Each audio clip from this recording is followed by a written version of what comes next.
Who should actually put the Ubiquiti UniFi network attached storage into their workflow? Who would be better off steering clear? And does the price make sense for a typical small business or home office buyer? If you've ever stared at a cluttered file server, wondered whether a single box could both replace a NAS and give you some extra cache speed for intensive projects, those questions are probably sitting on your mind. Link is in the description if you want to check the product details on Amazon. In the next few minutes I'm going to walk through why this unit might be the right fit for your environment, where it could leave you frustrated, and how the actual day-to-day experience lines up with the hype. First off, let's talk about the kind of situation that pushes most people toward a dedicated NAS.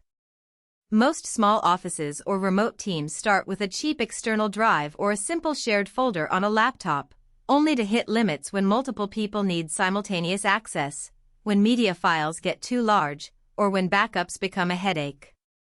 The UniFi storage is positioned as an all-in-one answer for drive bays that accept either 2.5-inch or 3.5-inch HDDs, 2 M.2 slots for NVMe cache, and built-in 2.5 GbE networking.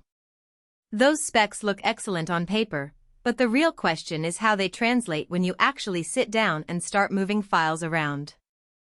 I tried setting this unit up in a home office that doubles as a small production studio. The first step was swapping in two 4TB WD RED drives for the main storage and two 1TB Samsung 970 EVO SSDs for the cache slots. The hardware install is straightforward, no need for tools beyond a screwdriver, and the drive tray system clicks into place as if it were designed for a consumer desktop. Within 10 minutes the UniFi OS dashboard was up and running, guiding you through network configuration. Because it defaults to 2.5 GbE, you get roughly triple the bandwidth of a standard gigabit switch without any extra cabling, which is a noticeable win when you're copying multi-gigabyte video files across the network. Now, performance. The cache SSDs really shine when you're editing large 4K clips in Premiere Pro. With the 2 NVMe slots populated, the NAS can serve up data at near SSD speeds for the most accessed files, while the mechanical drives handle the bulk storage.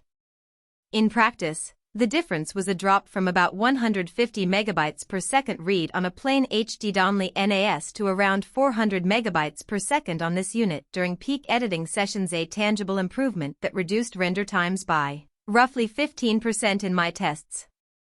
For a small team that needs to collaborate on high-resolution media, that speed can make the difference between "I'm waiting for the file" and "let's keep moving." On the other hand, if you're just storing documents, spreadsheets, or occasional Photoshop files, you probably won't ever notice that boost. The caching layer only kicks in when the same data is accessed repeatedly, so for one-off backups or archival storage the SSD slots sit idle most of the time. One of the biggest hidden trade-offs is the reliance on the UniFi OS software. It's a clean, web-based interface that feels at home for anyone who's used UniFi routers or switches, but it can be bewildering if you're coming from consumer-grade NAS brands. The OS expects you to think in terms of networks, sites, and VLANs, and configuring user permissions quickly turns into a series of drop-downs that you have to map to your existing AD or LDAP environment.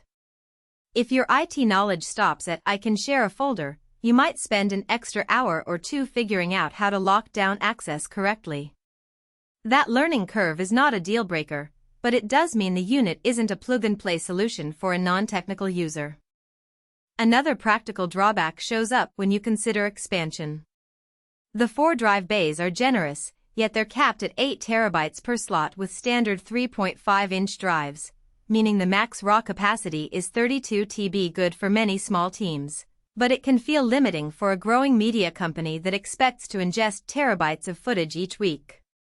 The 2 M.2 slots are great for caching, but they're not designed for primary storage, so you can't simply turn the unit into a pure SSD server without buying separate HDDs for the main pools. If you're hoping for a future-proof device that can scale to 100 terabytes or more, you'll need to look at enterprise-grade storage arrays instead. On the flip side, the inclusion of USB-C connectivity solves a common annoyance: pulling a hard drive straight off the unit for off-site backup. The USB-C port delivers up to 10 gigabits per second, which means you can connect an external SSD and copy an entire 4 terabytes pool in under an hour, provided your external drive can keep up. For a freelancer who needs to rotate offsite backups weekly, that convenience factor adds real value. It also gives you a direct way to troubleshoot if the network goes down. Just plug a laptop into the USB-C port, and you still have access to the data. Pricing is where the decision really comes down. The UniFi storage sits in the